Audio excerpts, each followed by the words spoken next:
Un chasseur le maintenait comme ça, pour le noyer. Et... Joël pouvait pas atteindre son arme. Bordel. T'as eu peur? J'ai même pas réfléchi. J'ai couru, j'ai attrapé son arme et je lui ai tiré une balle dans la tête. T'avais quel âge? 14 ans. T'avais...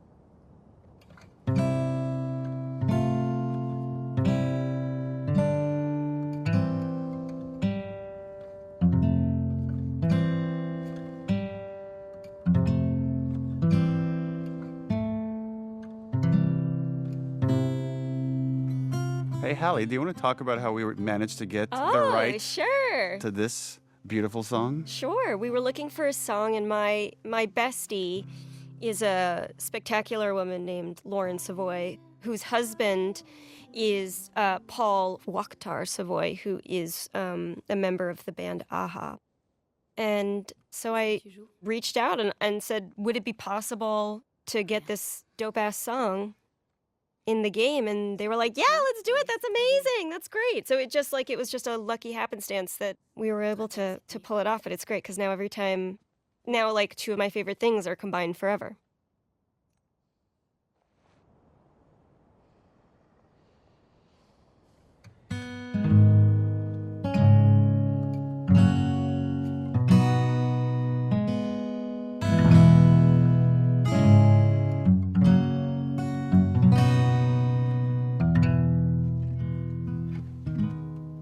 It's also cool how these things are such collaborations where that's obviously Ashley singing, but that's Ashley's friend Chris playing guitar, and we mocapped his hands and then transposed that onto Ellie's body.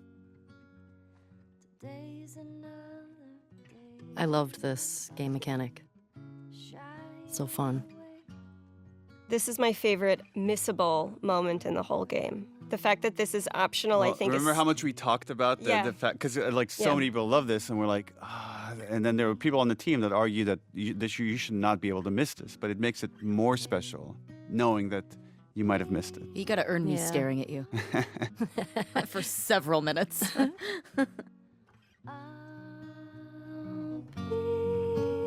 Such a good cover too. I mean, I wouldn't say it to Ashley's face, don't look over here, but like, it's pretty solid.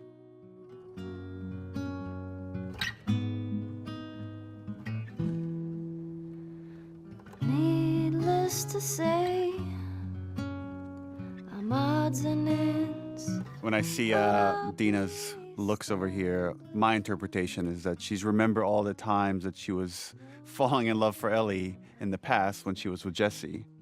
Because right, they're talking about this has happened before, and she played this song. And the other character moment that's interesting here is like the song she originally played here when she picks up the guitar is Future Days, is what Joel teaches her. And as soon as Dina walks through the door, she stops playing that song because she doesn't want to talk about that. This is actually, I think, canonically the first time you will have seen Ellie successfully play guitar since the opening scene where Joel says he's going to teach her. Yeah. So this is the first moment that we realize like that he really did teach her. So it also represents not just like her relationship with Dina, but... Oh, you're right. It's every time she's picking up a guitar, there's a connection to Joel. Every single time. And we were like, when we were making this, we kept talking about what are different ways we could remind you of Joel, because he's not there. Make him a ghost. But he's present. There were versions where we talked about having Ghost like Joel. Ghost Joel like early go talk to Ellie, and it just felt a little too campy for this story. J'en avais envie. Moi aussi. Allez, on se remet en route. Ouais.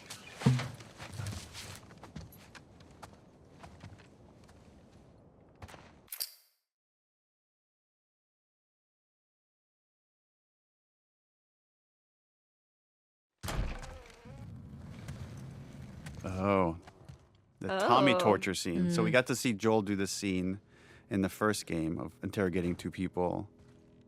And now we get to see like the aftermath of having this interrogation done by Tommy. Just shows you what he's capable of. C'est un coup de Tommy. And then later we get to see Ellie try to do this. Right, and at this point for Dina, she doesn't really know about Tommy's past. She doesn't know that she doesn't have the privileged information that Tommy used to be as bad as Joel. And she's just really sort of seeing that for the first time. Because she knows like the reformed Tommy that lives in Right. Jackson, that helps everybody. Right. Il y en a un autre par ici. Yeah, I remember we iterated a lot on the lighting of this room and trying to give it the right vibe. That it wasn't too bright or too dark. Lui, je l'ai jamais vu. And that's really important. I don't recognize him. That shows Tommy killed someone that wasn't involved in Joel's death. That there's already starting to be this cost of whether this person is innocent or not, is who knows. No, he wasn't. Tu poses une question à ce type, mais il répond pas à voix haute. Il doit écrire sa réponse. Ensuite, tu This demandes is à the l'autre. worst board game ever. Ils disent la vérité. Sinon, One of the things that really like rocks me about some of these scenes is also just how comfortable they are around death all the time. Yeah. It implies her understanding this kind of anger and grief as well, that like Ellie really is not okay and she's losing because other people are going through this Right. all the time. And so like it's those little things like that that really like moved me when I was actually playing the game. I was like, God, this is fucked up. Like And right around this area is where we have Dina mention her sister and how she was never able to avenge whatever happened to her sister. So she has this unfulfilled thing, and she knows how traumatic that can be, and she doesn't want that for Ellie.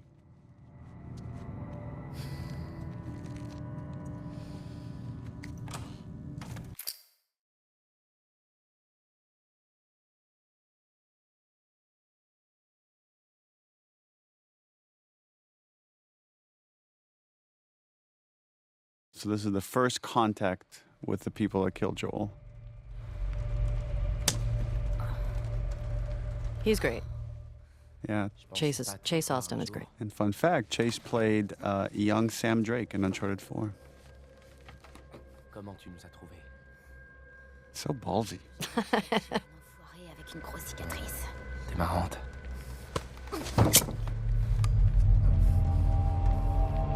Il y en a combien avec vous? Juste vous deux? You think that's what Ellie really believes, that no matter what, they're gonna get what's due? Like there's like some cosmic karma thing going on? I feel like she has to. Or she's just bullshitting him to make it believe that there's more people coming? Buté à Jackson? Cette fille était là. So that guy is being played by Ruben Langdon, who played James in part 1. His face, though, is the skin of Mike Hatfield, our lead foreground artist.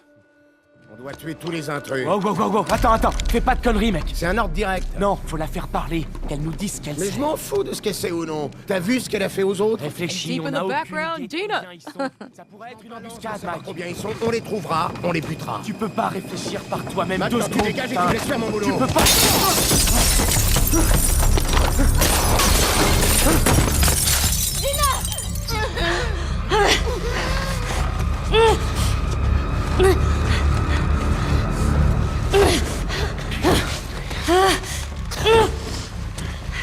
T'aurais dû venir ici.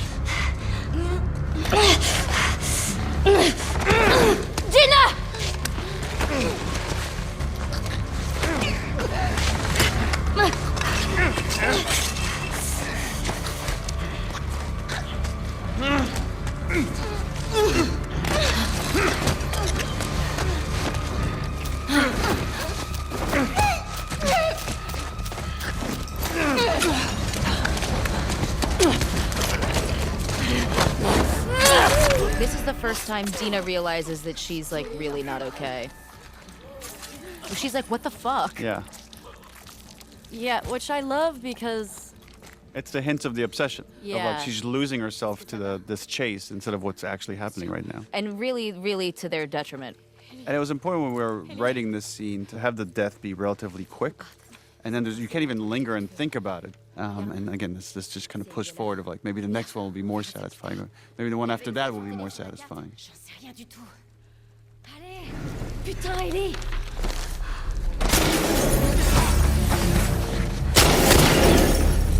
Fais le tour.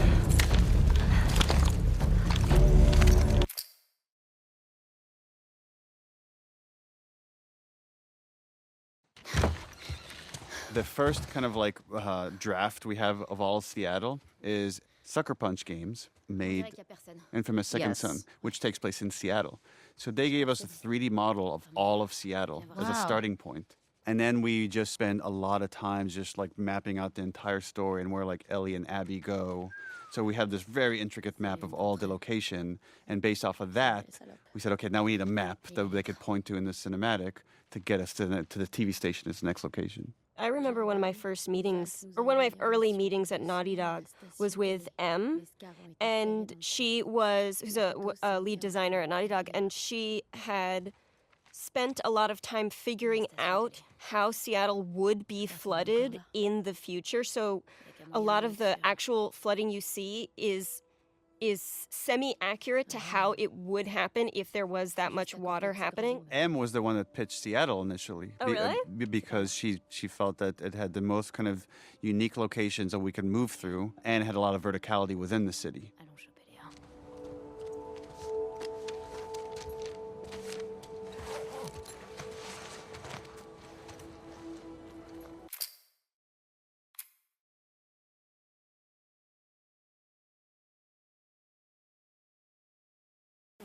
Regarde. This is the foreshadowing pregnant scene. This is my least favorite part of my performance. I'm not kidding. Nauseous performance. It really, every time I see it, I'm just like, it's not good. Is that your Achilles heel? Oh, there's a lot. Hiding behind walls and, yeah, that, no. You could hear No. the puke splashing on the I ground. did hear that. They helped me there. And that, again, it's another one of those things where like the audio department, let me listen to like several versions of puke hitting the ground and picking one. Ew. I always feel like whenever I have to act like I'm throwing up, I always start dry heaving. Because once you get that, then you're like, Like a cat with a fur ball. yeah.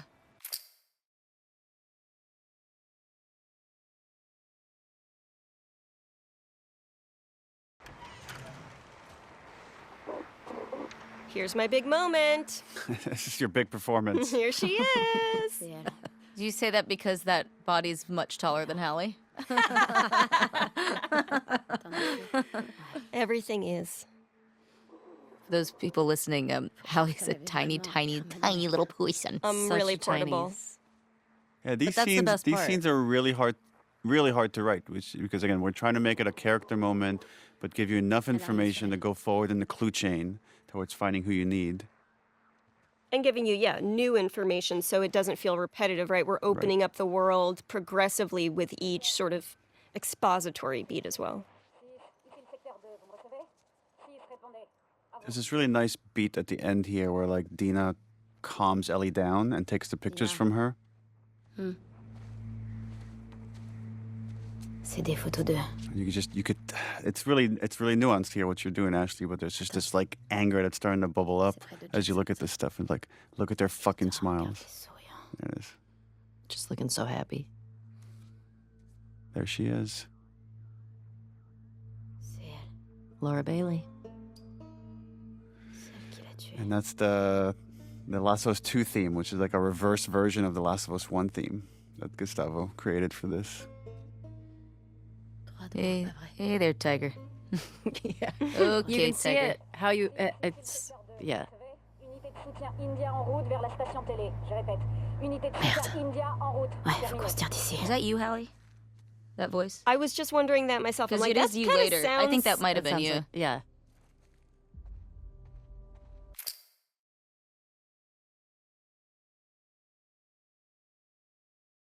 Oh, this is Yeah, this the is the mask scene. break. I remember just fighting. I was like, I just have to make sure her hands never touch the mask. I remember talking to you about this, Neil. Like you were like, it's like she's committing suicide in front of you. Is like what it is. Oh like, yeah. Because you as know, far as you know, she is. yeah, and so that's where that reaction came from. Was he was like, she's killing herself in front of you, is what it looks like to you.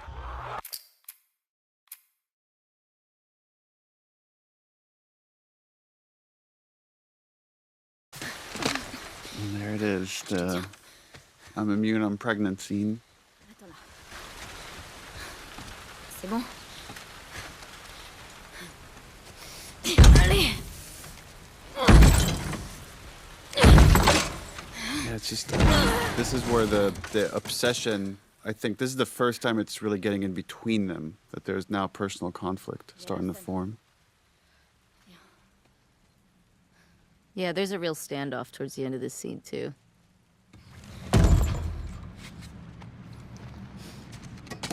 Hallie, do you remember this was your first week at Naughty Dog, and we had an outline. Some of the major beats were there, and you had the idea of like, what if we made Dina pregnant?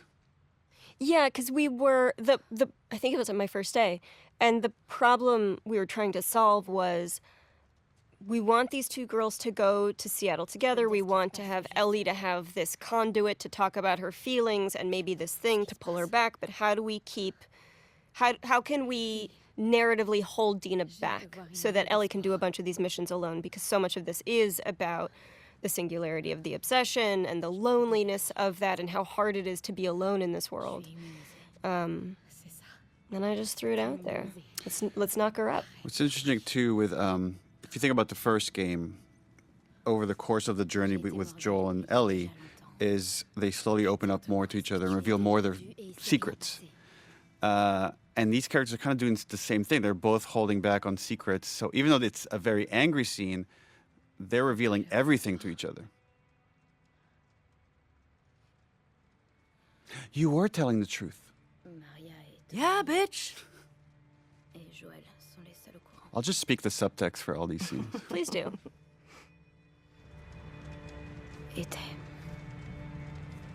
I found this scene really hard because it was one of the. I mean, we literally. You have two very like big reveals or reactions that could have been like really soapy if I did it wrong. You know, it's like the I'm pregnant and also like the chemical burn. You know, like that. That's really tough. Well, it's and, like because I remember we talked a lot about that, which is.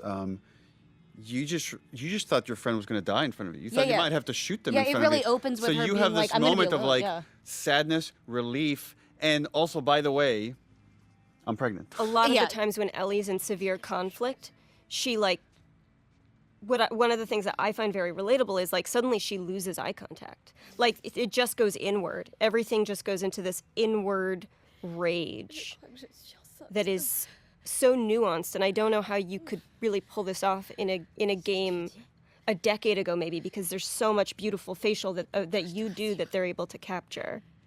Yeah, I feel like I talk about this all the time. Like this game, I don't think would have had the impact or any of that without. I mean, there's so many people that make up the performance that you end up seeing and playing, and I feel like you can give it your all, but if you don't have the right people that are sitting there for, I don't know how, I mean, years and years. It's sculptors. Yeah. It's animators. It's lighting artists. Even if you don't get the right lighting, the performance doesn't come through. Right. And all that stuff just takes a lot of effort and iteration, like so much iteration to get it right, and to just to try to that moment we felt on the stage to draw it out in a CG character is a lot of work.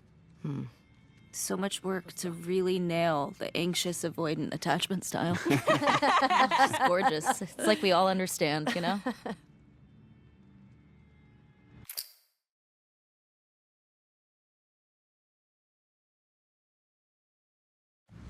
The way she handled it, it's like almost like a religious artifact or something. That there's like it's like a medium. It's like a connection to Joel. Yeah. Well, it is, right? Because we tie it to every flashback. Yeah.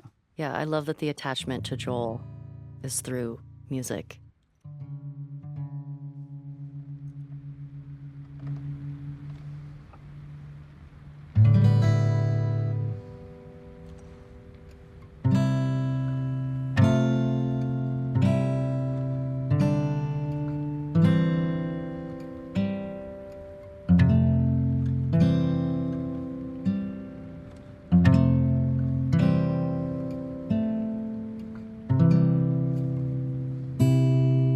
funny. Over the course of shooting this, how long did it take to shoot?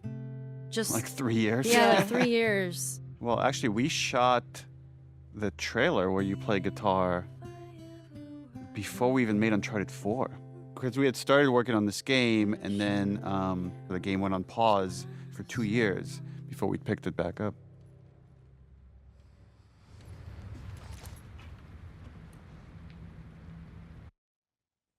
Hey, look, Ellie's learning. Hey.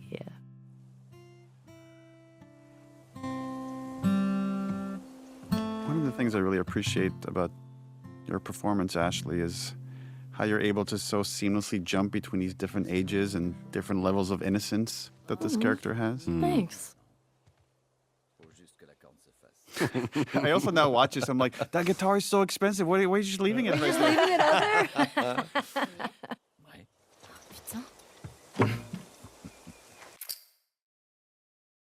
I wanted to show how did Ellie learn how to swim? Because that was such a big plot point in the first game. Yep. It's just nice to see things were okay for a while between these two. I remember feeling, this is a good thing to be back into. Like we're jumping into summer. We're jumping into, like you said, when things were good.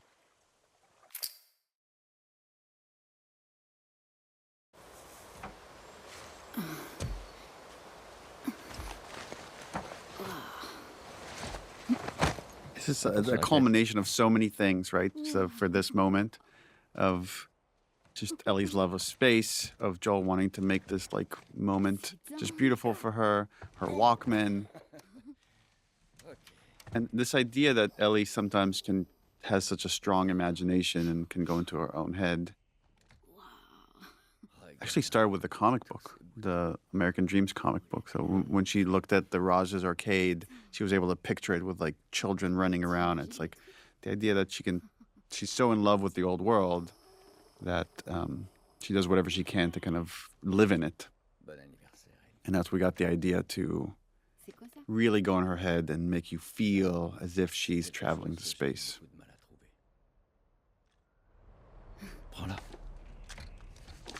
There is such a unique nervousness, anticipation, and joy that comes with a parent trying to give their kid the perfect gift. Right. And if they like it, it's the best feeling in the world. And if they don't, it's terrible. Close your eyes. And for people familiar with the first game, the DLC of Left Behind, there's a big parallel here for when Riley tells Ellie, close your eyes. Mm-hmm. And she makes her picture this arcade game. And it's like as if these two people just know Ellie so well of what would make the perfect gift for her. 15 seconds, guidance is internal. 12, 11, 10, 9, ignition sequence start. 5, 4. And again, our lighting team did such an awesome, because there's so much that needs to be conveyed here with just lighting. And so they're animating these lights and then changing the reflection on the glass. There's a lot of tech here, a lot of careful crafting to get this moment. I also love that we're just with Ellie in this moment, you know? It's like you just need Gustavo to do this little riff. Mm-hmm. That's it. And it takes it over the top. The scene is so beautiful but so sad to me. Just because I know what's coming. And just seeing Joel trying so hard to reconnect and regrow this relationship with Ellie again. You can see his guilt. You can feel at least shame. It's like, but yeah, I watch it and I think it's such a beautiful scene, but there's that level underneath it that's heartbreaking to me. It was really important for us to have these happy memories that are obviously mixed with like some negative feelings she has about Joel and the choices that he's made. But ultimately, I believe the positive, the happy memories overwhelm the negative. Well, I think Ellie is so driven by her own shame and guilt, and you need to know why. And it's because there was something worth saving. There was a true loss here. And part of that is her own decision to emotionally protect herself by distancing herself from Joel. But it had a cost.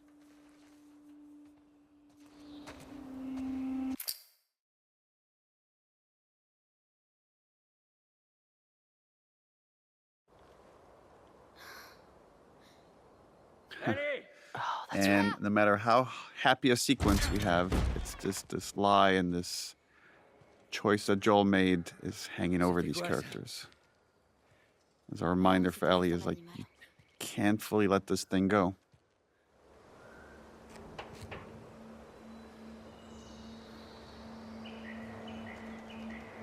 Awkward. Allez, on se bouge.